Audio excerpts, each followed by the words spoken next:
ಜೇಡದಾಸಮವರು ಒಂದು ಮಾತನ್ನ ಹೇಳ್ತಾರೆ, ಒರೆದು ನೋಡುವ ಮಿಸುನಿಯ ಚಿನ್ನದಂತೆ ಅಂತ.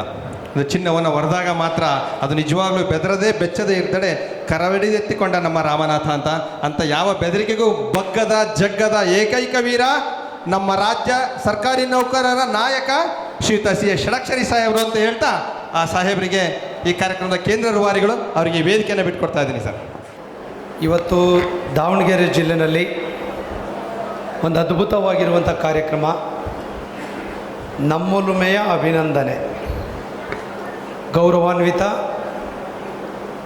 ದಾವಣಗೆರೆ ದಕ್ಷಿಣ ವಿಧಾನಸಭಾ ಕ್ಷೇತ್ರದ ಶಾಸಕರಾಗಿರುವಂಥ ಸಮರ್ಥ್ ಶಾಮನೂರವರಿಗೆ ನಮ್ಮೆಲ್ಲ ನೌಕರರು ಕೂಡ ಅಭಿನಂದನೆ ಸಲ್ಲಿಸುವ ಸಂದರ್ಭ. ಇದರ ಜೊತೆ ನನಗೆ ಕೂಡ ಅಭಿನಂದನೆ ಸಲ್ಲಿಸಬೇಕು ಅಂತೇಳಿ ತೀರ್ಮಾನ ಮಾಡಿ ತಾವು ಸಲ್ಲಿಸ್ತಾ ಇದ್ದೀರಾ. ವೀರೇಶ್ ಒಡೆನ್ಪುರವರು ಜಿಲ್ಲಾಧ್ಯಕ್ಷರು, ರಾಜ್ಯ ಉಪಾಧ್ಯಕ್ಷರು, ಬಸವರಾಜ್ ಅವರು, ರುದ್ರಪ್ಪನವರು, ಪರಶುರಾಮ್ ಅವರು, ಕನ್ನಡ ಸಾಹಿತ್ಯ ಪರಿಷತ್ನ ಅಧ್ಯಕ್ಷರು ವಾಮದೇವಪ್ಪನವರು, ಹಾಗೆ ರಾಜ್ಯ ಮತ್ತು ಜಿಲ್ಲೆಯ ಎಲ್ಲ ಪದಾಧಿಕಾರಿಗಳು, ತಾಲೂಕಿನ ಅಧ್ಯಕ್ಷರೆಲ್ಲ ಕೂಡ ಉಪಸ್ಥಿತರಿದ್ದೀರಾ. ಮುಂದೆ ಇರುವಂಥ ಎಲ್ಲ ನೌಕರ ಬಾಂಧವರೇ, ಮಾಧ್ಯಮ ಮಿತ್ರರೇ, ತಮ್ಮೆಲ್ಲರಿಗೂ ಕೂಡ ಈ ಕಾರ್ಯಕ್ರಮಕ್ಕೆ ಶುಭ ಸಂಜೆ ನಮಸ್ಕಾರಗಳನ್ನು ಸಲ್ಲಿಸ್ತಾ ನನ್ನ ಮಾತನ್ನು ಒಂದು 15 ನಿಮಿಷದಲ್ಲಿ ಮುಗಿಸ್ತಾನೆ. ಯಾಕೆ ನಗ್ತೀರಲ್ಲ? 15 ದಿವಸದಲ್ಲಿ ಹೆಂಗೆ ಮುಗಿಸ್ತೀರಾ ಅಂತ ಸವಾಲಾಗ್ತಿದ್ದೀರಲ್ಲ.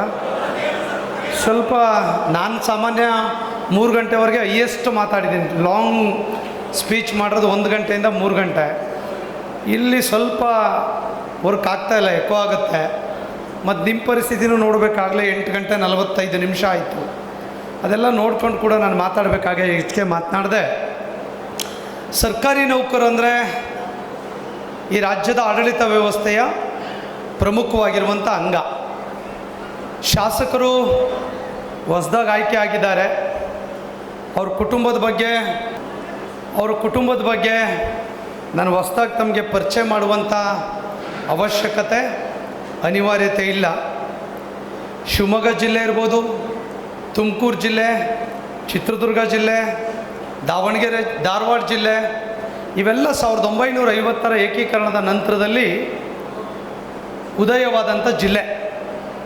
1956. ದಾವಣಗೆರೆ ಜಿಲ್ಲೆ 1997ರಲ್ಲಿ ಹೊಸ ಜಿಲ್ಲೆಯಾಗಿ ಉದಯ ಆಯಿತು. ದಾವಣಗೆರೆ ಜಿಲ್ಲೆ ಪಾಪ್ಯುಲೇಷನ್ 19.5 ಲಕ್ಷ ಇದ್ದರೆ, ಶಿವಮೊಗ್ಗ ಇವೆಲ್ಲ ಸೇರಿದ್ರೆ 15, 16, 17 ಲಕ್ಷ ಕಡಿಮೆ ಇದೆ.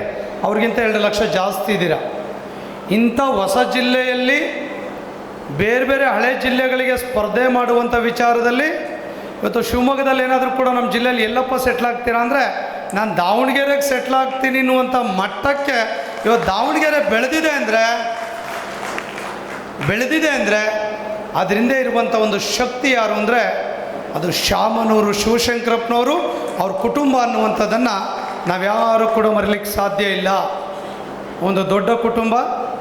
ಈ ಭಾಗದಲ್ಲಿ ಸಾಮಾಜಿಕವಾಗಿ, ಶೈಕ್ಷಣಿಕವಾಗಿ, ಆರೋಗ್ಯ ಕ್ಷೇತ್ರದಲ್ಲಿ ತಮ್ಮದೇ ಆದ ಒಂದು ಹೆಸರನ್ನು ಇಟ್ಟಿರುವಂಥ ಒಂದು ಕುಟುಂಬದ ಕುಡಿಯಾಗಿ ಸಮರ್ಥ್ ಶಾಮನೂರವರು ಇವತ್ತು ಶಾಸಕರಾಗಿ ಆಯ್ಕೆಯಾಗಿದ್ದಾರೆ. ನಾನು ಹಾಗೆ ಯೋಚನೆ ಮಾಡ್ತಾಯಿದ್ದೆ, ಒಂದೊಂದು ಕುಟುಂಬದಲ್ಲಿ ಇವತ್ತು ಕುಟುಂಬ ರಾಜಕಾರಣ ಎಲ್ಲ ಚರ್ಚೆಗಳನ್ನು ಮಾಡ್ತಾರೆ. ಅದನ್ನು ರಾಜಕೀಯಗೊಳಿಸೋಕೆ ಹೋಗೋದಿಲ್ಲ. ಆದರೆ ಕೆಲಸ ಮಾಡೋರು ಯಾರ್ಯಾರಿದ್ರೂ ಒಪ್ಕೊಳ್ಬೇಕಾಗತ್ತೆ, ಅದು ಬೇರೆ ವಿಷಯ. ಸಾಮಾನ್ಯವಾಗಿ ಹಂಗೆ ಯೋಚನೆ ಮಾಡ್ತಾಯಿದ್ದೆ. ನಾನು ಬಹುಶಃ ವಿಧಾನಸೌಧದಲ್ಲಿ 25 ವರ್ಷದಿಂದ ಕೆಲಸ ಮಾಡ್ತಾಯಿದ್ದೇನೆ. ಸಚಿವರು, ಸರ್ಕಾರ, ಮುಖ್ಯಮಂತ್ರಿಗಳು, ವಿವಿಧ ಪಕ್ಷದ ಸರ್ಕಾರಗಳನ್ನು ತುಂಬ ಹತ್ತಿರದಿಂದ ನೋಡಿದಂಥವನು. ಬಹುಶಃ 400-500 ಜನ IAS ಆಫೀಸರೊಟ್ಟಿಗೆ ಇಂಟ್ರ್ಯಾಕ್ಟ್ ಮಾಡಿ ಕೆಲಸ ಮಾಡಿದಂಥ ಒಂದು ಅನುಭವನೂ ಕೂಡ ಇದೆ. ಅದರ ಜೊತೆ ಹಾಗೆ ಯೋಚನೆ ಮಾಡ್ತಾಯಿದ್ದೆ, ರಾಜಕೀಯ ಕ್ಷೇತ್ರದಲ್ಲಿ ಇವತ್ತು ಯಾರ್ಯಾರು ಕರ್ನಾಟಕವನ್ನು ಒಂದೊಂದು ಭಾಗದಲ್ಲಿ ಲೀಡ್ ಮಾಡ್ತಾ ಇದ್ದಾರೆ ಅಂತೇಳಿ ಒಂದು ಟಾಪ್ ಫ್ಯಾಮಿಲೀಸ್ಗಳು ಯಾವುದು ಅಂತೇಳಿ ಹಂಗೆ ಯೋಚನೆ ಮಾಡ್ತಾಯಿದ್ದೆ.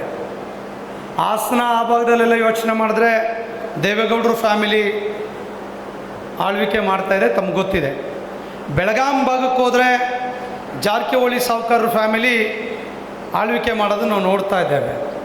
ಉತ್ತರ ಕರ್ನಾಟಕ ಗುಲ್ಬರ್ಗಾ ಭಾಗದಲ್ಲಿ ಹೋದರೆ ಖರ್ಗೆ ಫ್ಯಾಮಿಲಿಯವರು ರೂಲಿಂಗ್ ಮಾಡೋದನ್ನು ನಾನು ನೋಡ್ತಾ ಇದ್ದೇನೆ. ಈ ಶಿವಮೊಗ್ಗ ಭಾಗದಲ್ಲೆಲ್ಲ ಹೋದರೆ ಯಡಿಯೂರಪ್ಪನವ್ರ ಫ್ಯಾಮಿಲಿ ಲೀಡ್ ಮಾಡೋದನ್ನು ನಾನು ನೋಡಿದ್ದೇನೆ. ಆದರೆ ದಾವಣಗೆರೆ ಈ ಭಾಗದಲ್ಲಿ ಇಡೀ ರಾಜ್ಯದಲ್ಲೇ 5ನೇ ಫ್ಯಾಮಿಲಿನಲ್ಲಿ ಶಾಮನೂರು ಫ್ಯಾಮಿಲಿಯವರು ಕೂಡ ಈ ಭಾಗದಲ್ಲಿ ಆಡಳಿತ ಸೇವೆಯನ್ನು ಕೊಡ್ತಾ ಇದ್ದಾರೆ ಅನ್ನೋದು ಕೂಡ ನನ್ನ ಗಮನಕ್ಕೆ ಬಂದಂಥ ಸಂಗತಿ. ಹಾಗೆ ಚರ್ಚೆ ಮಾಡ್ತಾ ಮುಂದುವರೆದು ಯೋಚನೆ ಮಾಡಿದೆ. ಆಯಿತು, ಇವರೆಲ್ಲ ಇಷ್ಟು ಆಡಳಿತ ಮಾಡ್ತಾ ಇದ್ದಾರೆ, ಒಂದೇ ಫ್ಯಾಮಿಲಿನಲ್ಲಿ MLA MP ಮಿನಿಸ್ಟರ್ ಆಗಿರೋರು ಇವತ್ತಿನ ದಿನದಲ್ಲಿ ಯಾರಿದ್ದಾರೆ ಅಂತ ಯೋಚನೆ ಮಾಡಿದ್ರೆ 5 ಫ್ಯಾಮಿಲಿನಲ್ಲೂ ಒಂದೇ ಫ್ಯಾಮಿಲಿನಲ್ಲಿ ಯಾರೂ ಇಲ್ಲ. ಒಂದೇ ಫ್ಯಾಮಿಲಿ ಅಂದರೆ ಒಂದೇ ತಂದೆ ತಾಯಿಯ ಮಕ್ಕಳಾಗಿ ಇರುವಂಥವ್ರು ಯಾರು ಕುಟುಂಬ ಅಂತ ಹಂಗೆ ನೋಡ್ತಾ ಯೋಚನೆ ಮಾಡಿದಾಗ ಅದರಲ್ಲಿ ಪ್ರಭಾ ಮಲ್ಲಿಕಾರ್ಜುನವರು ಸಮರ್ಥರವರು ಮೊದಲನೇ ಸ್ಥಾನದಲ್ಲಿ ಬರ್ತಾರೆ. ನೋಡಿ, ಒಂದೇ ಫ್ಯಾಮಿಲಿಯಲ್ಲಿ MP MLA ಮತ್ತು MLA ಆದಮೇಲೆ ಈಗ ಮಿನಿಸ್ಟ್ರಿಗೆ ಆಗುವಂಥವ್ರು ಯಾರೂ ಇಲ್ಲ. ಇರ್ಬೋದು, ಅವ್ರ ಅಣ್ಣ ತಮ್ಮ ಕಸಿನ್ಸ್ ಹಿಂಗಿರ್ಬೋದು. ಆದರೆ ಇದೇ ಫ್ಯಾಮಿಲಿನಲ್ಲಿ ಆ ಥರದ ಒಂದು ಅವಕಾಶವನ್ನು ಕೂಡ ಸಿಕ್ಕಿರುವಂಥದ್ದು. ಹಾಗಾಗಿ ಒಂದು ಬಹುದೊಡ್ಡ ಸಾಮರ್ಥ್ಯ ಇರುವಂಥ ವ್ಯಕ್ತಿಗಳು. ಸಮರ್ಥ ಅಂತ ಹೇಳಿದಾಗ ಹಾಗೆ ಯೋಚನೆ ಮಾಡ್ತಾ ಇದೆ. ಸಮರ್ಥ ಅಂದರೆ ಏನು ಅಂತೇಳಿ ಯೋಚನೆ ಮಾಡಿದಾಗ ಯಾವುದೇ ಕೆಲಸವನ್ನು ಯಶಸ್ವಿಯಾಗಿ ನಿರ್ವಹಿಸುವಂಥ ಸಾಮರ್ಥ್ಯವನ್ನು ಹೊಂದಿರುವಂಥ ವ್ಯಕ್ತಿಯೇ ಸಮರ್ಥ ಅಂತ ಹೇಳಿ ಅದರ ಅರ್ಥ ಬರ್ತದೆ. ಸೊ ಹಾಗಾಗಿ ನಿಮ್ಮ ಮಧ್ಯೆ ಕೂಡ ದಕ್ಷಿಣ ವಿಧಾನಸಭಾ ಕ್ಷೇತ್ರದ ಶಾಸಕರಾಗಿ ಯಾವುದೇ ಕೆಲಸವನ್ನು ಸಮರ್ಥವಾಗಿ ನಿರ್ವಹಿಸುವಂಥ ವ್ಯಕ್ತಿ ಇವತ್ತು ನೌಕರರ ಧ್ವನಿಯಾಗಿ ನಿಮ್ಮ ಕ್ಷೇತ್ರದಲ್ಲಿ ನಿಮ್ಮ ಎದುರುಗಡೆ ಕೂತ್ಕೊಂಡಿರುವವ್ರಿಗೆ ತಾವು ಸನ್ಮಾನ ಮಾಡ್ತಾ ಇದ್ದಿರಲ್ಲ, ಇದು ನಿಜವಾದ ಸಾರ್ಥಕವಾಗಿರುವಂಥ ಸನ್ಮಾನ. ಇದು ನಮ್ಮ ಅಭಿಮಾನದ ಸನ್ಮಾನ. ಇದು ನಮ್ಮೊಲುಮೆಯ ಅಭಿನಂದನಾ ಸನ್ಮಾನ. ಬಹುಶಃ ಈ ಸನ್ಮಾನಕ್ಕೆ ನಾವು ಬೆಲೆಯನ್ನು ಕಟ್ಟಲಿಕ್ಕೆ ಕೂಡ ಸಾಧ್ಯ ಇಲ್ಲ. ಬಹುಶಃ ಇವತ್ತು ಯಾರ್ಯಾರು ಎಷ್ಟೆಷ್ಟೋ ಜನ ಸನ್ಮಾನಗಳನ್ನು ಮಾಡ್ತಾರೆ, ನಾವು ಯಾರ್ಯಾರಿಗೋ ಮಾಡ್ತೇವೆ. ಆದರೆ ನಾವು ಮಾಡ್ತಾ ಇರೋದು ಯಾರಿಗೆ? ನಮ್ಮ ಶಾಸಕರಿಗೆ ಮಾಡ್ತಾ ಇದ್ದಾವೆ, ನಮ್ಮ ಜನಪ್ರತಿನಿಧಿಗೆ ಮಾಡ್ತಾ ಇದ್ದಾವೆ.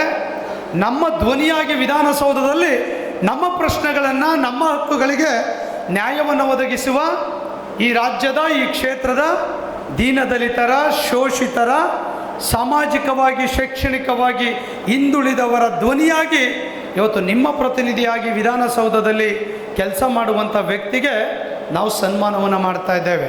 ಬಹುಶಃ ಇವತ್ತು ಶಾಸಕರಾಗಿ ಅವರು ಆಯ್ಕೆ ಆಗಿದ್ದಾರೆ. ಅತಿ ಕಿರಿಯ ವಯಸ್ಸಿನಲ್ಲಿ ಶಾಸಕರಾಗಿರುವಂಥದ್ದು. ನಾನು ಕೂಡ ರಾಜ್ಯದ ಜಿಲ್ಲಾಧ್ಯಕ್ಷನಾಗಬೇಕಾದ್ರೆ 27 ವರ್ಷಕ್ಕಾದೆ. 2 ಬಾರಿ ಜಿಲ್ಲಾಧ್ಯಕ್ಷನಾದೆ, ಹೋರಾಟ ಮಾಡಿ ಆದೆ. ರಾಜ್ಯದ ಅಧ್ಯಕ್ಷ ಆಗಬೇಕಾದಾಗಲೂ ಕೂಡ 33 ವರ್ಷ ವಯಸ್ಸು. ಇಲ್ಲಿ ಸ್ವಲ್ಪ ಲೇಟಾಗಿ ಸಿಕ್ತ ಅವಕಾಶ. ಹಿಂದೆ ಸಿಕ್ಕಿದ್ರೆ 27 ವರ್ಷಕ್ಕೆ ಸಿಗ್ತಾ ಇತ್ತು. ನಾನು ಇಷ್ಟಪಡಲಿಲ್ಲ, ಬೇಡ ಮುಂದೆ ನೋಡೋಣ ಅಂತೇಳಿ 33 ವರ್ಷಕ್ಕೆ ಅವಕಾಶಗಳು ಸಿಕ್ತು. 2 ಬಾರಿ ರಾಜ್ಯದ ಅಧ್ಯಕ್ಷರಾಗಿ ಕೂಡ ಕೆಲಸ ಮಾಡಿದ್ದೇವೆ. ಬಹುಶಃ ಅವ್ರ ಓಟು 2.5 ಲಕ್ಷ, ನಮ್ಮ ಓಟು 5.5 ಲಕ್ಷ ಇರಲಿ, ಅದೇನೇ ಬೇರೆ. ಆಮೇಲೆ ಅವರು ಈಸಿಯಾಗಿ ರೀಚ್ ಆಗೋದು ಎತ್ತೋದ್ರೂ ಕೂಡ 8-10 ಕಿಲೋಮೀಟ್ರು. ನಮ್ಮದು 300 ಕಿಲೋಮೀಟ್ರ್ ಬಾರ್ಡ್ರು, ಒಂದು ಬಾರ್ಡ್ರಿಗೂ. ನಿಮ್ಮನ್ನು ಓಟ್ ಹಿಡಿಯೋದೇ ದೊಡ್ಡ ಕಷ್ಟದ ಕೆಲಸ. ಅದ್ರ ನಡುವೆ ಗೆದ್ದಿದ್ದೇವೆ ಅಂತ ಹೇಳಿದ್ರೆ ನಿಮಗೆ ಕೂಡ ಗೊತ್ತಿರುವಂಥ ವಿಚಾರ. ಆದರೆ ಇವತ್ತು ಜನಪ್ರತಿನಿಧಿಗಳು ಪ್ರಜಾಪ್ರಭುತ್ವ ವ್ಯವಸ್ಥೆಯ ಪ್ರಮುಖವಾಗಿರುವಂಥ ಅಂಗ. ನಾವು ಕಾರ್ಯಾಂಗದಲ್ಲಿ ಕೆಲಸ ಮಾಡ್ತೇವೆ, ಅದೊಂದು ಭಾಗ ಸಂಘಟನೆ. ಆದರೆ ಇವತ್ತು ಸಮಾಜದಲ್ಲಿ, ಪ್ರಜಾಪ್ರಭುತ್ವದಲ್ಲಿ ಶಾಸಕರಿಗೆ ಎಷ್ಟು ಗೌರವ ಇದೆ ಅಂದರೆ ಅದನ್ನು ಊಹೆ ಮಾಡ್ಕೊಳ್ಳಿಕ್ಕೂ ಕೂಡ ಸಾಧ್ಯ ಇಲ್ಲ. ಇವತ್ತು ಶಾಸಕರು ಅಂತ ಹೇಳಿದ್ರೆ ಕೇವಲ ಅಧಿಕಾರವನ್ನು ಪಡೆದಿರುವಂಥ ಒಂದು ಸ್ಥಾನ ಅಲ್ಲ. ಒಂದು ಸಮಾಜ ಸೇವೆಗೆ ತನ್ನನ್ನೇ ತಾನು ಅರ್ಪಣೆ ಮಾಡಿಕೊಂಡು ಕೆಲಸ ಮಾಡುವಂಥ, ಒಂದು ಸಮಾಜ ಸೇವೆ ಮಾಡುವಂಥ ಒಂದು ಬಹುದೊಡ್ಡ ಜವಾಬ್ದಾರಿ ಇವತ್ತು ಸಮರ್ಥ ಅವರಿಗೆ ಸಿಕ್ಕಿದೆ ಎನ್ನುವಂಥದ್ದನ್ನು ಹೇಳಲಿಕ್ಕೆ ನಾನು ಬಯಸ್ತೇನೆ. ಇವತ್ತು ಅವರೊಬ್ಬರು ಶಾಸಕರಾಗಿ, ಒಬ್ಬರು MLA ಆಗಿ ಇವತ್ತು ಜನರ ನಡುವೆ ಇದ್ದು ಜನರ ಧ್ವನಿಯಾಗಿ ಜನರ ಸಮಸ್ಯೆಗೆ ಸ್ಪಂದನೆಯನ್ನು ಮಾಡುವಂಥ ನಿಜವಾದ ಜನನಾಯಕ ಆಗಬೇಕು ಅನ್ನುವಂಥದ್ದು ನಮ್ಮ ನಿಮ್ಮೆಲ್ಲರ ಆಶಯ ಆಗಿದೆ. ಬಹುಶಃ ಅವ್ರಿಗೆ ರಾಜಕಾರಣದ ಪಟ್ಟುಗಳನ್ನು, ರಾಜಕಾರಣದ ವಿಚಾರಗಳನ್ನು, ಆಡಳಿತ ವ್ಯವಸ್ಥೆಯ ಅನುಭವ ಇಲ್ಲ ಅನ್ನುವಂಥ ಸಂಗತಿಗಳನ್ನು ಹೇಳುವಂಥದ್ದು ಅವಶ್ಯಕತೆ ಇಲ್ಲ. ಅವ್ರ ಕುಟುಂಬದಲ್ಲಿ ವಿತೌಟ್ ಎಜುಕೇಷನ್ ಇಲ್ಲದೆ ಈ ಎಲ್ಲ ಶಿಕ್ಷಣಗಳು ಕೂಡ ಅವರಿಗೆ ಬಂದಿದೆ. ಬಹುಶಃ ಯಾವುದೋ ಒಬ್ಬರಿಗೆ ಶಾಲೆಗೆ ಹೋಗಿ ಪಾಠ ಕಲಿಬೇಕು, ಅಧ್ಯಯನ ಮಾಡಬೇಕು ಅನ್ನುವಂಥ ಅನಿವಾರ್ಯತೆ ಇದೆ. ಆದರೆ ಅವ್ರಿಗೆ ಅನಿವಾರ್ಯತೆ ಇಲ್ಲ. ಅವರವರ ಕುಟುಂಬದ ಬದುಕಿನಲ್ಲಿ ಸಾರ್ವಜನಿಕರ ಬದುಕನ್ನು ಕಂಡಿದ್ದಾರೆ, ಸಮಾಜದ ನೋವನ್ನು ಕಂಡಿದ್ದಾರೆ, ಶೋಷಿತರ ದಮನಿತರ ಸಮಸ್ಯೆಗಳನ್ನು ಹತ್ತಿರದಿಂದ ನೋಡಿದ್ದಾರೆ.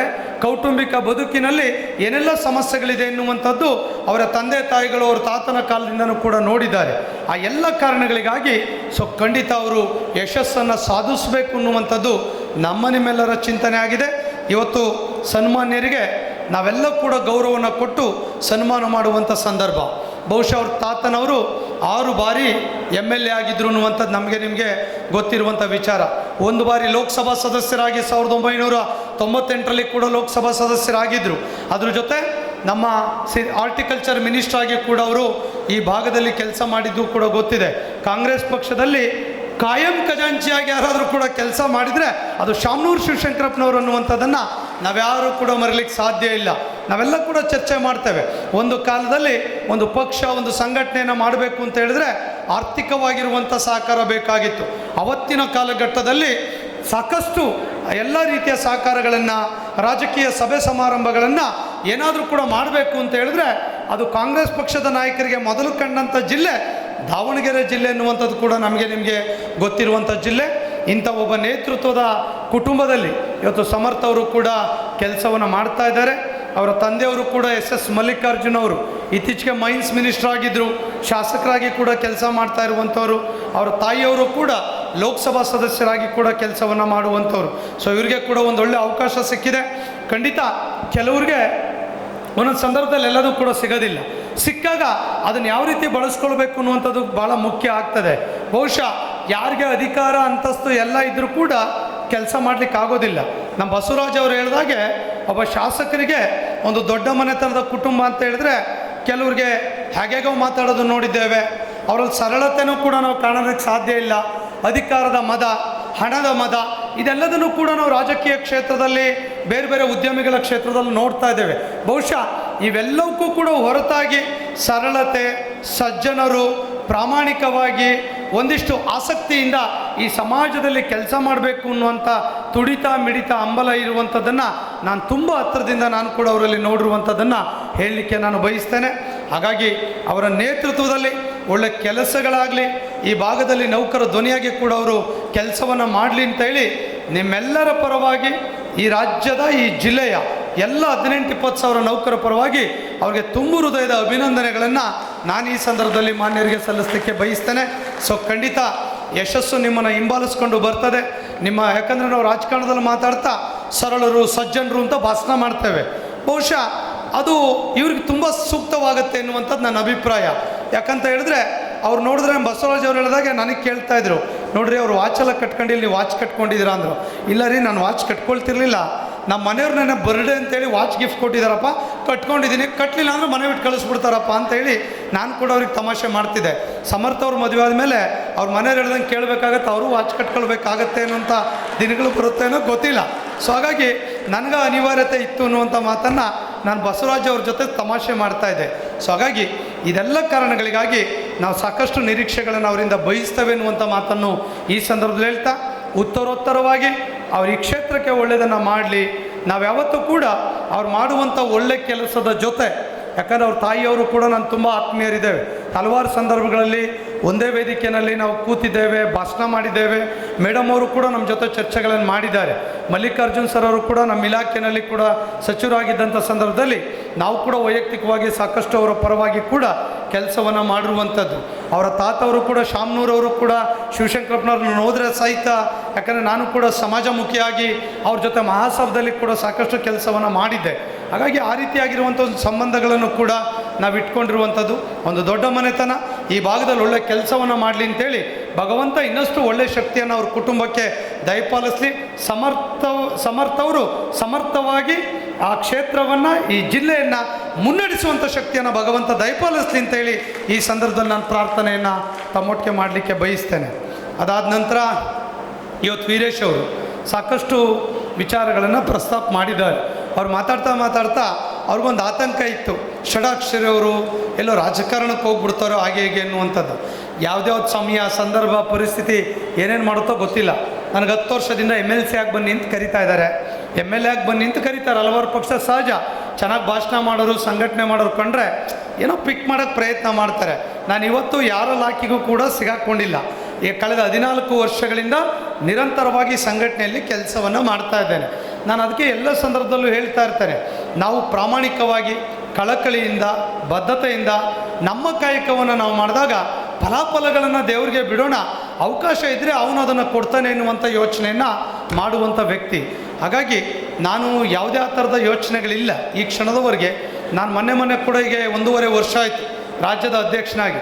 ಅಲ್ಲಿ ಕೆಲಸ ಮಾಡಲಿಕ್ಕೆ ಸಾಕಷ್ಟು ಸಮಸ್ಯೆಗಳಿದೆ. ಆದರೆ ಯಾಕೋ ಗೊತ್ತಿಲ್ಲ ನನಗೆ ವೀರೇಶ್ ಅವ್ರು ಹೇಳೋದು ನೋಡಿದ್ರೆ ಅವರೆಲ್ಲೋ ಅರ್ಜೆಂಟಾಗಿ ನನ್ನನ್ನು ಪುಷ್ ಮಾಡಲಿಕ್ಕೆ ಏನಾದರೂ ಕಳಿಸ್ತಾ ಇದ್ದಾರೇನೋ ಅಂತ ಆತಂಕನೂ ಕೂಡ ನನಗೆ ಕಾಣ್ತಾ ಇದೆ. ಯಾಕೆ ಅಂತ ಹೇಳಿದ್ರೆ ಅವ್ರು ಕೊನೆಗೊಂದು ಮಾತು ಹೇಳಿದ್ರು, ಹಂಗೇನಾದರೂ ಹೋಗೋದಾದರೆ ಸ್ವಲ್ಪ ದಾವಣಗೆರೆನೂ ಕೂಡ ನೆನಪಿಟ್ಕೊಳ್ಳಿ ಎನ್ನುವಂಥ ಮಾತನ್ನು ಅವರು ಕೂಡ ಹೇಳಿದರು. ಹಾಗಾಗಿ ಪೀಠಿಕೆ ಹಾಕಿ ಉಪಸಂಹಾರನೂ ಅವರೇ ಕನ್ಕ್ಲೂಷನ್ ಮಾಡಿಬಿಟ್ರೆ ನನಗೆ ಯಾಕೋ ಡೌಟ್ ಬರ್ತಾ ಇದೆ. ಇನ್ನು ಮುಂದೆ ನಾನು ದಾವಣಗೆರೆಗೆ ಬರಬೇಕಾದ್ರೆ ಯೋಚನೆ ಮಾಡೇ ಬರಬೇಕಾದಂಥ ಪರಿಸ್ಥಿತಿಗಳು ಕೂಡ ನಮ್ಮ ಮುಂದೆ ಇದೆ. ಸೊ ಯಾಕೆ ಹೇಳ್ತೇನೆ ಅಂದರೆ, ಹೀಗೆ ತಮಾಷೆಗಾಗಿ ಹೇಳಿರುವಂಥದ್ದು. ತುಂಬ ಕ್ರಿಯಾಶೀಲವಾಗಿರುವಂಥ ನಿಮ್ಮ ಜಿಲ್ಲೆಗೆ ಅಧ್ಯಕ್ಷರು ಸಿಕ್ಕಿದ್ದಾರೆ. ನಾನು ಬಹುಶಃ ಹೇಳಿದೆ ಈ ಕಾರ್ಯಕ್ರಮಕ್ಕೆ ಬರಬೇಕು ಅಂತ ಹೇಳಿದ್ರು. ಶಾಸಕರು ಗೆದ್ದಿದ್ದಾರಪ್ಪ, ಅವ್ರಿಗೆ ಮಾಡಿ ನನಗೆ ಯಾಕೆ ಮಾಡ್ತೀರಾ ಅಂತೇಳಿ. ಸರ್ 27ನೇ ತಾರೀಕು ನಿಮ್ಮ ಹುಟ್ಟುಹಬ್ಬ, ಮೊನ್ನೆ 22ಕ್ಕೆ ಬರಬೇಕು ಅಂದರು. ಅಲ್ಲಪ್ಪ, ನನಗೂ ಹೆಂಡತಿ ಮಕ್ಕಳಿದಾರಪ್ಪ, ನಿನ್ನಂಗೇನು ಆರಾಮಿಲ್ಲ, ನಾನು ನಾನು ನೋಡ್ಕೊಳ್ಬೇಕು, ದಯಮಾಡಿ ಬಿಟ್ಬಿಡೋ. ಇಲ್ಲ ಸರ್ ನೀವು ಬರಲೇಬೇಕು ಅಂದರು. ಕೊನೆಗೆ 23 ಅಂದರು. ಸಾಧ್ಯನೇ ಇಲ್ಲ, ನಾನು ದಯಮಾಡಿ ಕೈ ಮುಗಿತೀನಪ್ಪ, ನಾನು ಬರೋಲ್ಲ. ದಾವಣಗೆರೆ ಜಿಲ್ಲೆಗೂ ನನಗೂ ಏನಪ್ಪ ಹುಟ್ಟುಹಬ್ಬ ಆಚರಣೆ ನನಗೆ ಆಗಬೇಕು, ನನಗೆ ಬೇಡ, ನನಗೆ ಅವಶ್ಯಕತೆ ಇಲ್ಲ ಅಂದರು. ಸರ್ ಒಂದು ಕೆಲಸ ಮಾಡಿ 24ಕ್ಕಾಗತ್ತಾ ಅಂದರು. ನಾನೇನು ಮಾಡಿದೆ, 24 ಇವತ್ತು ವಿಜಾಪುರ ಹೋಗ್ಬೇಕಿತ್ತು. ಈಗ ನೈಟ್, ನಾಳೆ ಬೆಳಗ್ಗೆ ವಿಜಾಪುರ ಕಾರ್ಯಕ್ರಮ, ಸಂಜೆ ಬಾಗಲಕೋಟೆ, ಹಂಗೆ ಹೋಗ್ಬೇಕು. ಮತ್ತು ದಾವಣಗೆರೆ ಮೇಲೆ ಹೋಗ್ಬೇಕಾ, 24 ಸಂಜೆ ಆದರೆ ಬರ್ತೀನಿ ಅಂತ ಹೇಳಿದಾಗ ಇವತ್ತು ಈ ಕಾರ್ಯಕ್ರಮವನ್ನು ಜೋಡಿಸ್ಕೊಂಡಿರುವಂಥದ್ದು. ಸ್ನೇಹಿತರೆ, ಇಷ್ಟೇ ಹೇಳಲಿಕ್ಕೆ ಬಯಸ್ತೇನೆ, ನೀವೆಲ್ಲರೂ ಕೂಡ ಅಭಿಮಾನದಿಂದ ಇವತ್ತು ಶಾಸಕರಿಗೆ ಅಭಿನಂದನೆ ಸಲ್ಲಿಸ್ಲಿಕ್ಕೆ ಬಂದಿದ್ದೀರಾ. ನಮಗೆ ಕೂಡ ಜಿಲ್ಲಾಧ್ಯಕ್ಷರು ಅಭಿನಂದನೆ ಸಲ್ಲಿಸುವಂಥ ಈ ಶುಭ ಸಂದರ್ಭದಲ್ಲಿ ಭಗವಂತ ನಮ್ಗೆ ಅವಕಾಶವನ್ನು ಕೊಟ್ಟಿದ್ದಾನೆ. ಅವಕಾಶವನ್ನು ನಾವು ಯಾಕೆ ಬಳಸ್ಕೊಳ್ತೇವೆ ಎನ್ನುವಂಥದ್ದು ಮುಖ್ಯ. ವಿಶ್ವಾಸ ಇಡಿ, ಕಳೆದ 7 ವರ್ಷಗಳಿಂದ ರಾಜ್ಯದ ಅಧ್ಯಕ್ಷನಾಗಿ 2ನೇ ಬಾರಿ ಕೆಲಸ ಮಾಡ್ತಾ ಇದ್ದೇನೆ. ಚುನಾವಣೆಯಲ್ಲಿ ಗೆದ್ದು ಅವತ್ತಿನಿಂದ ಇವತ್ತಿನ ತನಕ ಹಿಂದೆ ತಿರುಗಿ ನೋಡಿಲ್ಲ. ಈ ರಾಜ್ಯದ ನೌಕರ ಏಳಿಗೆ, ಅಭ್ಯುದಯ, ಕ್ಷೇಮಾಭಿವೃದ್ಧಿ ವಿಚಾರ ಬಂದರೆ ಅದೆಂಥ ಅಡೆತಡೆಗಳು ಬಂದರೂ ಕೂಡ ಅದನ್ನು ಧಿಕ್ಕರಿಸಿ ಇವತ್ತು ನಿಮ್ಮ ಧ್ವನಿಯಾಗಿ ನಾನು ಕೆಲಸವನ್ನು ಮಾಡ್ತಾ ಇದ್ದೇನೆ ಎನ್ನುವಂಥದ್ದು ನಿಮಗೆ ಗೊತ್ತಿರುವಂಥ ವಿಚಾರ. ವಾಮದೇವ್ ಉಪ್ನವ್ರು ಹೇಳ್ತಾ ಇದ್ರು, ಸರ್ಕಾರಿ ನೌಕರ ಸಂಘ ಹೆಂಗಿದೆ ಇವತ್ತು ಅಂದರೆ, ಒಂದು ಕರೆ ಕೊಟ್ಟರೆ ಇಡೀ ಆಡಳಿತ ವ್ಯವಸ್ಥೆ ಸ್ತಬ್ಧ ಆಗ್ತದೆ ಅಂತ. ತಮಗೂ ಅನುಭವಕ್ಕೆ ಬಂದಿದೆ. ಬಸವರಾಜ ಬೊಮ್ಮಾಯಿಯವರು ದಾವಣಗೆರೆಗೆ ಬಂದಿದ್ದರು 2022ರಲ್ಲಿ ಮುಖ್ಯಮಂತ್ರಿಗಳಿದ್ದರು. ನಾವು 4 ತಿಂಗಳಿತ್ತು. ಅವ್ರು ಯಾಕೋ ಪೇ ಕಮಿಷನ್ ಕೊಡಲಿಲ್ಲ. ಇದೇ ದಾವಣಗೆರೆಯಲ್ಲಿ ಪಾಲಾಕ್ಷ ಅವರೆಲ್ಲ ಇಲ್ಲಿ ಕೂತಿದ್ದಾರೆ. ನಾನು ಅಲ್ಲಿ GM ಗೆಸ್ಟ್ ಹೌಸಲ್ಲಿ ಹೋಗಿ ಹೇಳಿದೆ, ಸರ್ ನೀವು ಮಾಡಲ್ಲ, ನಾನು ಸ್ಟ್ರೈಕ್ ಹೋಗ್ತಾ ಇದ್ದೀನಿ, ನಿಮ್ಗೆ ಹೇಳಕ್ಕೆ ಬಂದಿದ್ದೀನಿ ಅಂತೇಳಿ ನೇರವಾಗಿ ನಾವು ಸ್ಟ್ರೈಕಿಗೆ ಹೋಗಿ ಇಡೀ ಕರ್ನಾಟಕವನ್ನೇ ಸ್ತಬ್ಧ ಮಾಡಿ ರಾತ್ರೋತ್ರಿ ಸರ್ಕಾರ ನಮ್ಮನ್ನು ಕರೆದು ಆದೇಶವನ್ನು ಮಾಡಿಕೊಟ್ಟಿದ್ದು ತಮ್ಮ ಗಮನದಲ್ಲಿದೆ. ಹಾಗಾಗಿ ಇವತ್ತು ಸಂಘಟನೆ ಯಾವ ಮಟ್ಟಕ್ಕಿದೆ ಅಂದರೆ, ಆ ಥರದ ಒಂದು ಸಂಘಟನೆಯನ್ನು ಪ್ರತಿ ತಾಲೂಕು, ಪ್ರತಿ ಜಿಲ್ಲೆಯಲ್ಲಿ ಇವತ್ತು ಹುಟ್ಟಾಕಿದ್ದೇವೆ. ಬೆಳಗ್ಗೆ ಗಲಾಟೆ ಏನಾದ್ರು ನಮ್ಮ ಕೆಲಸ ಆಗಲಿಲ್ಲ, ವಿಧಾನಸೌಧ ಬಂದ್ ಮಾಡೋ ತಾಕತ್ತು ಇವತ್ತು ಸಂಘಟನೆಯಲ್ಲಿ ತಾವೆಲ್ಲ ಕೂಡ ಕೊಟ್ಟಿದ್ದೀರ. ಇವತ್ತು ಜಿಲ್ಲಾಡಳಿತ, ಜಿಲ್ಲಾ ಪಂಚಾಯತ್, DC ಆಫೀಸಿಂದ ಹಿಡಿದು ತಾಲೂಕು ಆಫೀಸಿಂದ ಹಿಡಿದು ಆಸ್ಪತ್ರೆ, ಶಾಲೆ, ಕಾಲೇಜ್, ಸ್ಟೇಷನ್ಸ್ ಎಲ್ಲದೂ ಕೂಡ ಬಂದ್ ಮಾಡುವಂಥ ವ್ಯವಸ್ಥೆ ಇವತ್ತು ಸಂಘಟನೆ ಇದೆ. ಕಾರಣ ಏನು? ನೀವು ನಮ್ಮ ಮೇಲೆ ನಂಬಿಕೆಯನ್ನು ಇಟ್ಟಿದ್ದೀರ. 40 ವರ್ಷಗಳಲ್ಲಿ ಆಗದೇ ಇರುವಂಥ ಸಾಕಷ್ಟು ಕೆಲಸಗಳನ್ನು ಮಾಡಿಕೊಟ್ಟಿರೋದು ನಮ್ಗೆ ಗೊತ್ತಿದೆ. ಅದನ್ನು ಹೇಳಲಿಕ್ಕೆ ಹೋದರೆ 2 ಗಂಟೆ ಭಾಷಣ ಆಗುತ್ತೆ, ನಿಮಗೆಲ್ಲ ಗೊತ್ತಿದೆ. ಇತ್ತೀಚೆಗೆ ಹೆಲ್ತ್ ಸ್ಕೀಮ್ ಕೂಡ ತುಂಬ ಚೆನ್ನಾಗಿ ಆಗ್ತಾ ಇದೆ. ಹೆಲ್ತ್ ಸ್ಕೀಮ್ ಸಮಸ್ಯೆ ಇತ್ತು, ಈಗ ಬಗೆಹರಿಸಿದ್ದೇವೆ. ಇನ್ನಷ್ಟು ಈಗ ದಾವಣಗೆರೆ ಜಿಲ್ಲೆಯಲ್ಲಿ ಕಳೆದ ವಾರ ಆದೇಶ ಮಾಡಿಸಿದ್ದೇವೆ. ಇನ್ನೂ 7-8 ಹಾಸ್ಪಿಟ್ಲ್ ಎಂಪೆನಲ್ ಆಗ್ತದೆ ಈಗ ದಾವಣಗೆರೆ ಜಿಲ್ಲೆಯಲ್ಲಿ. ಆ ಸಮಸ್ಯೆ ಬಗೆಹರಿತದೆ. ಹಾಗಾಗಿ ಹೆಲ್ತ್ ಸ್ಕೀಮ್ ಬಗೆಹರಿಯುತ್ತೆ. ಇನ್ನು ಮುಂದಿರೋದು NPS OPS ಆಗಬೇಕು, ಸೆಂಟ್ರಲ್ ಪೇ ಕಮಿಷನ್ ಆಗಬೇಕು. ವಿಶ್ವಾಸ ಇಡಿ, ಮುಖ್ಯಮಂತ್ರಿಗಳು ಕಳೆದ ವಾರ ಬೆಂಗಳೂರಿನಲ್ಲಿ ನಾವು ಕರೆಸಿದ್ವಿ. 17ನೇ ತಾರೀಕು ಅವತ್ತು DK ಶಿವಕುಮಾರ್ ಅವರು ನಮ್ಮ ಕಾರ್ಯಕ್ರಮಕ್ಕೆ ಬಂದರು. ಏನು ಹೇಳಿದ್ರು?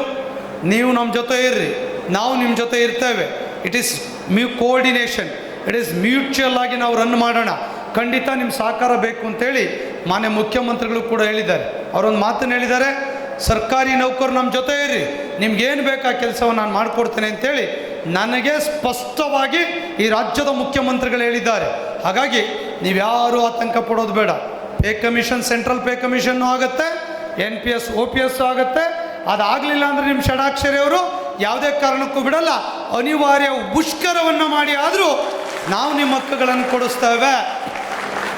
ಹಾಗಾಗಿ ನಿಮ್ಮ ಷಡಾಕ್ಷರವ್ರಿಗೆ ಗೊತ್ತಿದೆ, ಯಾವುದೋ ಅಡ್ಜಸ್ಟ್ಮೆಂಟ್ ಪಾಲಿಟಿಕ್ಸು, ಯಾರೋ ಹೇಳ್ಬಿಟ್ರು ಎದುರಿಸ್ತೇವೆ, ಅದು ಮಾಡ್ತೇವೆ ಇದು ಮಾಡ್ತೇವೆ, ಇದು ಯಾವುದಕ್ಕೂ ಎದುರುಕೊಳ್ಳುವಂಥವ್ರಲ್ಲ ಅನ್ನೋದು ನಿಮ್ಗೆ ಗೊತ್ತಿದೆ. ನಾನು ಬದುಕಿನಲ್ಲಿ ಸಾಕಷ್ಟು ನೋವುಗಳಾಗಿದೆ, ಸಮಸ್ಯೆಗಳಾಗಿದೆ, ಒತ್ತಡಗಳಾಗಿದೆ, ಸರ್ಕಾರಗಳು ನಮ್ಮನ್ನು ಫುಟ್ಬಾಲ್ ಓದಂಗೆ ಓದಿದೆ, ಏನು ಓದ್ರೂ ನಾನು ನನ್ನತನ ಬಿಟ್ಟಿಲ್ಲ ಅಷ್ಟೇ. ನಾನು ಹಿಂಗೆ ಇದ್ದೇನೆ, ಖುಷಿಯಾಗಿದ್ದೇನೆ. ಸರ್ ಕ್ಯಾಂಪ್ಸ್ ಬಂದ್ಬಿಟ್ಟಿದೆ ಸರ್, ಏನು ಸರ್ ಮಾಡೋದು? ನಿಮ್ಗೆ ಅದೇ ಆತಂಕ.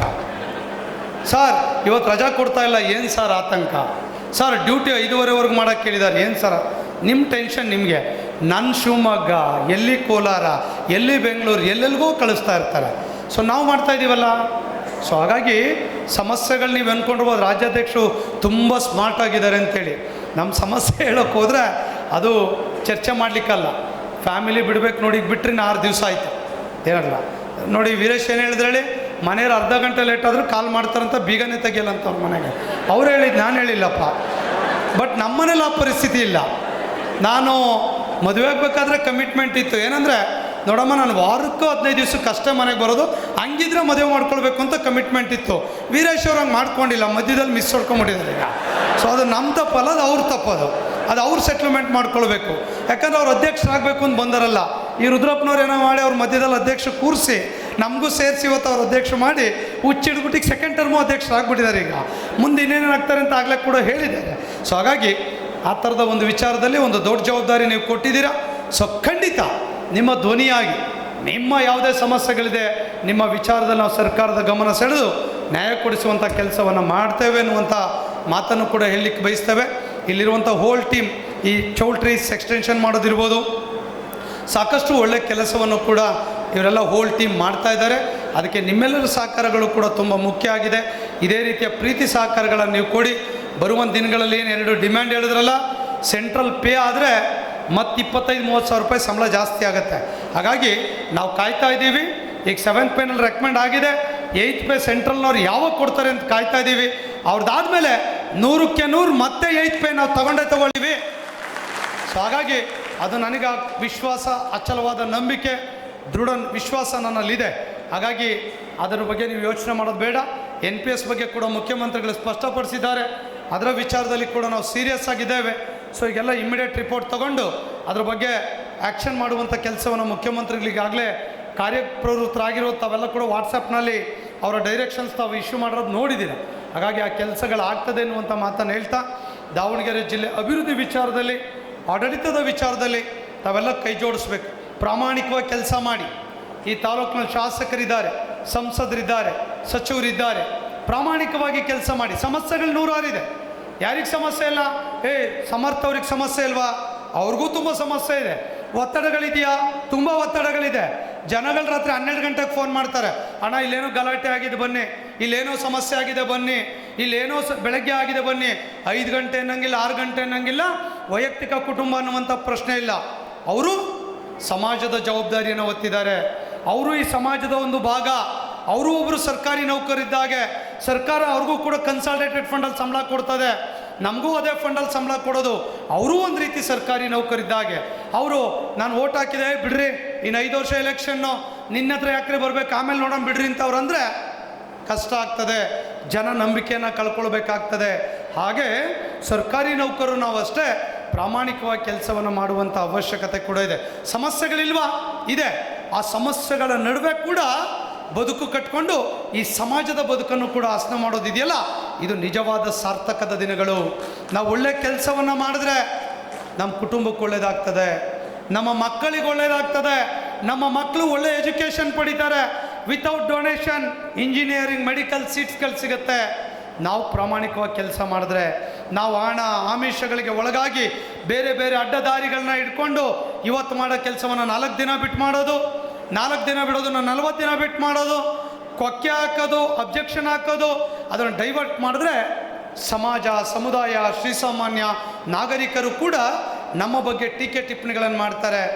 ಅವ್ನು ದುಡ್ಡು ಕೊಡದೇ ಇದ್ರೆ ಕೆಲಸನೇ ಮಾಡೋದಿಲ್ಲ, ಅವನು ದೊಡ್ಡ ಕರಪ್ಟ್, ಅವನು ಸರಿಯಾಗಿ ಕೆಲಸನೇ ಮಾಡೋದಿಲ್ಲ, ಅವನು ಎತ್ತಂಥ ತಂದೆ ತಾಯಿಗಳಿಗೆ ಶಾಪ ಹಾಕಬೇಕು ಅಂತೇಳಿ ಅಂದರೆ, ಬಹುಶಃ ನಾವು ಮಾಡುವಂಥ ಕೆಟ್ಟ ಕೆಲಸಕ್ಕೆ ನಮ್ಮ ತಂದೆ ತಾಯಿಗಳಿಗೆ ಒಬ್ಬ ಸಾರ್ವಜನಿಕ ಶಾಪ ಹಾಕಿದ್ರೆ, ನಮ್ಮ ಮಕ್ಳಿಗೆ ಶಾಪ ಹಾಕಿದ್ರೆ ಒಳ್ಳೇದಾಗುತ್ತಾ ಅಂತೇಳಿ ನಾವು ಯೋಚನೆ ಮಾಡಬೇಕು. ಇದ್ರ ಬಗ್ಗೆ ಯೋಚನೆ ಮಾಡಿ ಯಾವತ್ತೂ ಕೂಡ ನಮ್ಮ ವೃತ್ತಿ ಬದುಕಿನಲ್ಲಿ ಯಾವತ್ತೂ ಕೂಡ ಹಿಂಗೆ ಕೈ ತೋರಿಸ್ಕೊಂಡು ನಾವು ಕೆಲಸ ಮಾಡಿಲ್ಲ. ನಾಳೆ ಯಾವತ್ತು ಕೆಲಸ ಆಗುತ್ತೆ ಇವತ್ತೇ ಯಾಕೆ ಮಾಡಬಾರ್ದು ಅಂತ ಯೋಚನೆ ಮಾಡಿದಂಥ ವ್ಯಕ್ತಿ ನಾನು. 15 ದಿವಸ ಯಾಕೆ ಬೇಕ್ರಿ, 2 ದಿನದಲ್ಲಿ ಕೆಲಸ ಯಾಕೆ ಮಾಡೋದಕ್ಕಾಗಲ್ಲ ಅಂತೇಳಿ ಯೋಚನೆ ಮಾಡಿ ನನ್ನ 27 ವರ್ಷದ ಕೆರಿಯರ್ನಲ್ಲಿ ನಾನು ಕೆಲಸ ಮಾಡಿರುವಂಥ ಕಾರಣಕ್ಕಾಗಿ ಇವತ್ತು ಆ ಭಗವಂತ ಈ ಸ್ಥಾನದಲ್ಲಿ ನಿಲ್ಲಿಸಿದ್ದಾನೆ ಅನ್ನುವಂಥದ್ದನ್ನು ಭಾಳ ಅಭಿಮಾನದಿಂದ ಹೇಳಲಿಕ್ಕೆ ಬಯಸ್ತೇನೆ. ಅಣ್ಣ ಬಸವಣ್ಣನವ್ರು ಹೇಳಿದ್ರು, ಕಾಯಕವೇ ಕೈಲಾಸ. ಕಾಯಕವನ್ನು ಮಾಡಿ ದೇವರನ್ನು ಕಾಣಬೇಕು. ದೇವ್ರ ಗುಡಿ ಸುತ್ತಿ ಗಂಟೆಗಟ್ಟಲೆ ಪೂಜೆ ಮಾಡಿ ಏನೇನೋ ಕೇಳಿದ್ರೆ ದೇವರು ನಮಗೆ ವರ ಕೊಡೋದಿಲ್ಲ. ನಮಗೆ ನಮ್ಮ ಕಾಯಕವನ್ನು ಮಾಡಿ ಆತ್ಮತೃಪ್ತಿಯಿಂದ ನಾವು ಕೆಲಸವನ್ನು ಮಾಡಬೇಕಾಗ್ತದೆ. ಹಾಗಾಗಿ ನಾನು ಭಾಳ ಸಲ ಹೇಳ್ತಾ ಇರ್ತೇನೆ, ಸರ್ಕಾರ ಕೊಡುವಂಥ ಸಂಬಳಕ್ಕೆ ಆತ್ಮವಂಚನೆ ಮಾಡಿಕೊಳ್ಳದೆ, ಸರ್ಕಾರ ಕೊಡುವ ಸಂಬಳಕ್ಕೆ ಆತ್ಮವಂಚನೆ ಮಾಡಿಕೊಳ್ಳದೆ, ಆತ್ಮ ಸಾಕ್ಷಿಗೆ ಮೆಚ್ಚೋ ರೀತಿಯಲ್ಲಿ ನಮ್ಮ ಕಾಯಕವನ್ನು ಮಾಡಿದ್ರೆ ಅದು ಭಗವಂತನಿಗೆ ಅರ್ಪಣೆ ಮಾಡಿದಂತೆ ಅನ್ನುವಂಥದ್ದನ್ನು ನಾನು ಭಾಳ ಕಡೆ ಹೇಳ್ತಾ ಇರ್ತೇನೆ. ಸಾಧನೆಗಳನ್ನು ಮಾಡಬೇಕು, ನಮ್ಮ ಹೆಜ್ಜೆ ಗುರುತುಗಳನ್ನು ಬಿಟ್ಟು ಹೋಗಬೇಕು. ನಾನೊಬ್ಬ ಟೀಚರ್ ಆಗಿದ್ದೇನೆ, ಹೆಂಗೆ ಕೆಲಸ ಮಾಡ್ಬೋದು, ನಾನು ಪ್ರೀಮಿಸಸ್ಸಲ್ಲಿ ಹೆಂಗೆ ಕೆಲಸ ಮಾಡಬೇಕು. ಒಬ್ಬ ಶಿಕ್ಷಕ ವರ್ಗಾವಣೆ ಆಗಿ ಅದನ್ನು ಬೇರೆ ಸ್ಕೂಲ್ಗೆ ಬೇರೆ ತಾಲೂಕಿಗೆ ಟ್ರಾನ್ಸ್ಫರ್ ಆದರೆ ಆ ಊರಿನ ಜನಗಳೆಲ್ಲ ಬಂದು ಧರಣಿ ಮಾಡಬೇಕು. ಆ ವಿದ್ಯಾರ್ಥಿಗಳು ಕಣ್ಣೀರು ಹಾಕಬೇಕು, ಈ ಟೀಚರ್ನ ಟ್ರಾನ್ಸ್ಫರ್ ಆದರೆ ನಾವು ಬಿಟ್ಕೊಡಲ್ಲ, ಇವ್ರು ಇಲ್ಲೇ ಇರಬೇಕು ಅಂತೇಳಿ ಕಣ್ಣೀರು ಹಾಕ್ತಾರಲ್ಲ, ಅದು ನಿಜವಾದ ಸಾರ್ಥಕದ ದಿನಗಳು, ಅದು ನಿಜವಾದ ಒಳ್ಳೆಯ ದಿನಗಳು. ಇದನ್ನು ನಾವು ಅರ್ಥ ಮಾಡ್ಕೊಳ್ಳಿ.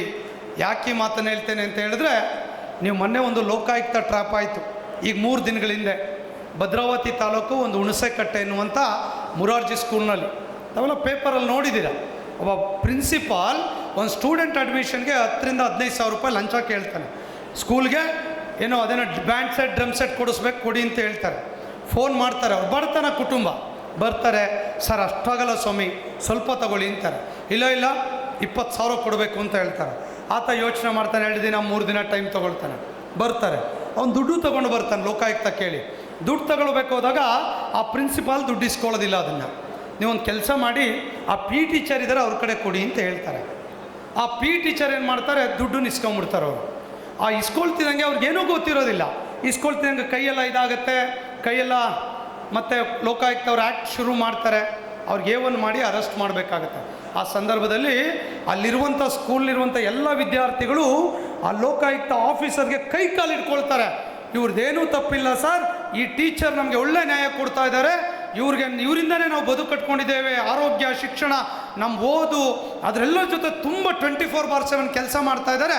ಪ್ರಿನ್ಸಿಪಾಲ್ ಮಾಡೋ ತಪ್ಪಿಗೆ ಈ ಪಿ ಟೀಚರ್ಗೆ ಅರೆಸ್ಟ್ ಮಾಡಬೇಡಿ ಅಂತ ಹೇಳಿದಾಗ ಆ ಲೋಕಾಯುಕ್ತ ಆಫೀಸರು ಆ ಪ್ರಿನ್ಸಿಪಾಲ್ A1 ಮಾಡಿ ಅರೆಸ್ಟ್ ಮಾಡ್ತಾರೆ. ಆಕೆಗೆ ವಿಟ್ನೆಸ್ಸನ್ನು ಮಾಡಿ ಕೈ ಬಿಡುವಂಥ ಕೆಲಸವನ್ನು ಮಾಡ್ತಾರೆ. ನೋಡಿ, ಮೊನ್ನೆ ನಡೆದಂಥ ಘಟನೆ.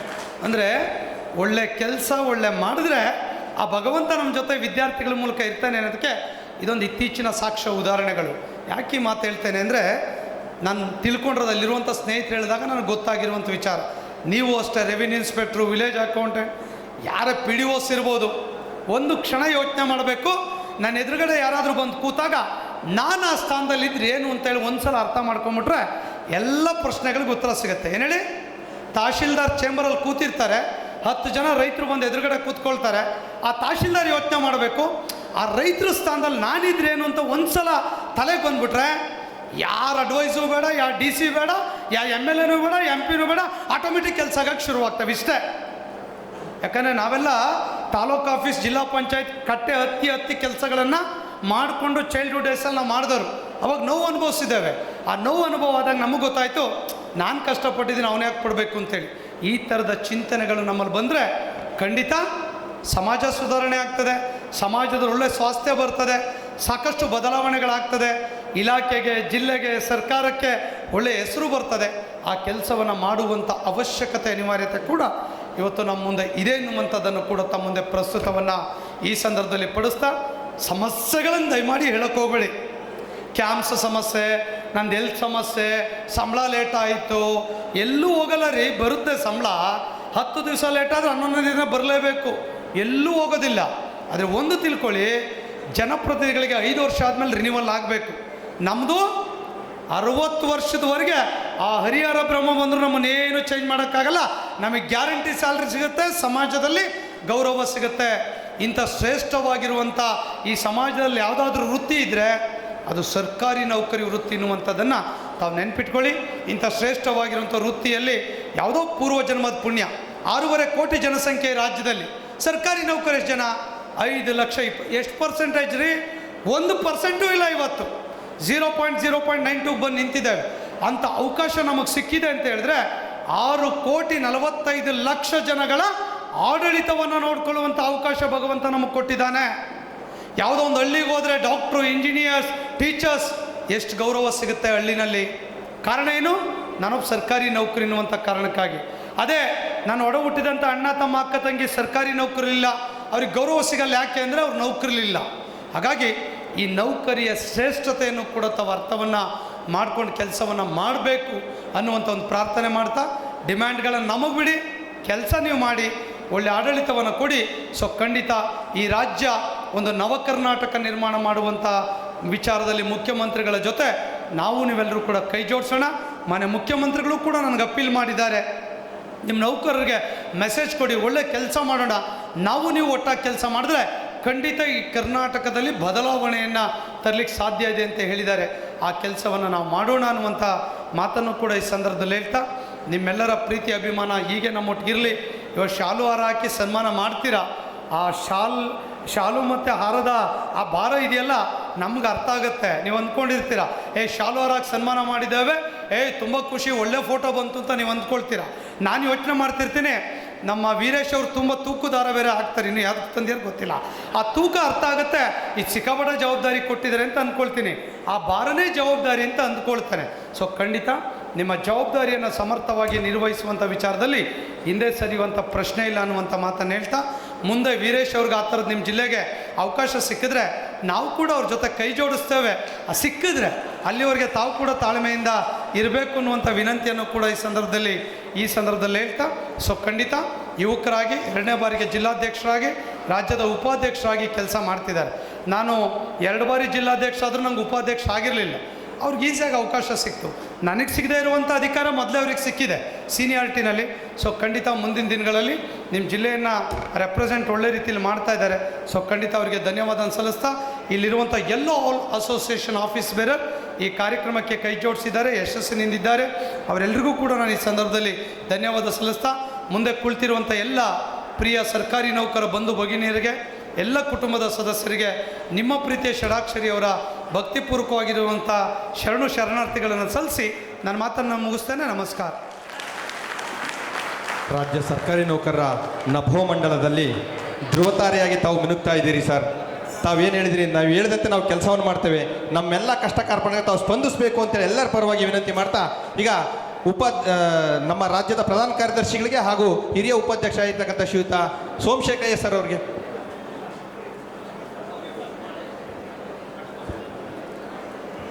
ನಮ್ಮ ಎಲ್ಲರ ನೆಚ್ಚಿನ ನಾಯಕರು ಆಗಿರುವಂತಹ ದಾವಣಗೆರೆ ದಕ್ಷಿಣ ವಿಧಾನಸಭಾ ಕ್ಷೇತ್ರದ ಮಾನ್ಯ ಶಾಸಕರಾಗಿರ್ತ ಶ್ರೀಯುತ ಸಮರ್ಥ್ ಶಾಮನೂರ್ ಸರ್ ಅವರಿಗೆ ನಮ್ಮ ಒಲುಮೆಯ ಅಭಿನಂದನೆ.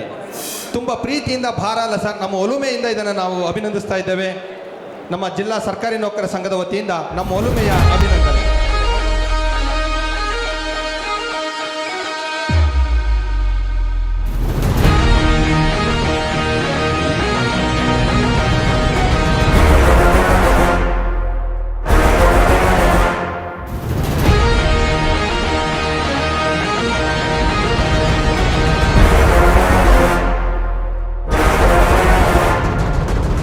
ಇತಿಹಾಸವೇ ನಿತ್ಯರಚಿಸುತ್ತಾ ಎತ್ತಿ ಹಿಡಿದಿರೋ ಮೈಲಿಗಲ್ಲು, ಉದ್ದಗಲಕ್ಕೂ ಕೇಳಿ ನೋಡು ರಾರಾಯ ಭಾರಿ ಭೈರದಿ ರಣಗಲ್ಲು.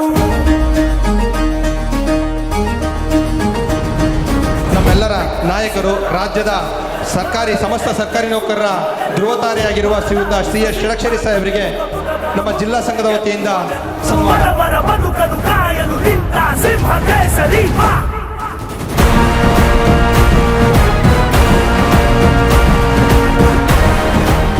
ಬಿಸಿಲಿಗೂ ಯಾಕೋ ನಡುಕ ಪುರಿಗಣ್ಣಿನ ಜ್ವಾಲೆಯ ಕಂಡು, ಕಡುವೈರಿಗೂ ಮಣಿಯೋ ತವಕ ಕಕ್ಕರಿಸುವ ವ್ಯಾಕರಣ ಕಂಡು.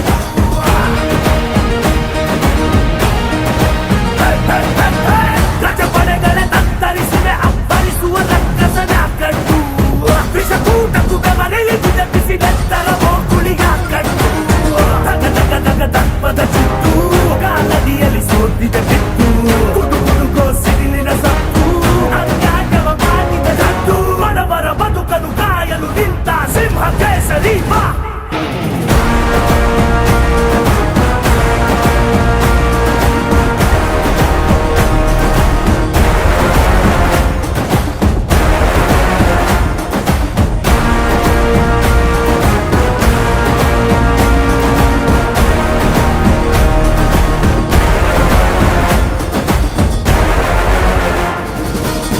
ಇತಿಹಾಸವೇ ನಿಬ್ಬೆರಗಿಸುತ್ತಾ ಎತ್ತಿ ಹಿಡಿದಿರೋ ಮೈಲಿಗಲ್ಲು ಉದ್ದಗಲವು ಹೇಳಿ ನೋಡು ರಾಯಭಾರಿ ಭಂಗಗಳು ಧಿಕ್ಕರಿಸಿದ ರಾಮ ಶಕ್ತಿಯರು ಕಾಣದೆ ಜೈಕರಿಸುವ ನಿವನೆಲ್ಲು ಬದಲಾಗಿಸುವ ಸಿದ್ಧಾಂತಕ್ಕೆ ಮುಖಪುಟದ ಮುನ್ನುಡಿಗೆತ್ತುವನೆಲ್ಲು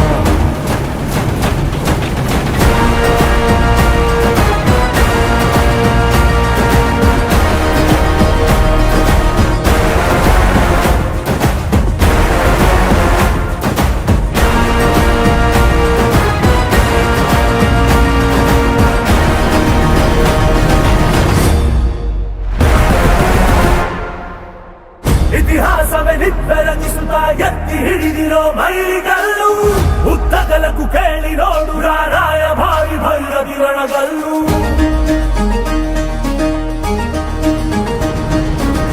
ಧಿಕ್ಕರಿಸಿದ ರಾಮ ಶಕ್ತಿಯನ್ನು ಕಾಣದೆ ಜೈಕರಿಸುವ ನಿವನೆಲ್ಲು ಬದಲಾಗಿಸುವ ಸಿದ್ಧಾಂತಕ್ಕೆ ಮುಖಪುಟದ ಮುನ್ನುಡಿಗೆತ್ತುವನೆಲ್ಲು ಬಡವರ ಬದುಕಲು ಕಾಯಲು ನಿಂತ ಸಿಂಹ ಕೇಸರಿ ಬಾ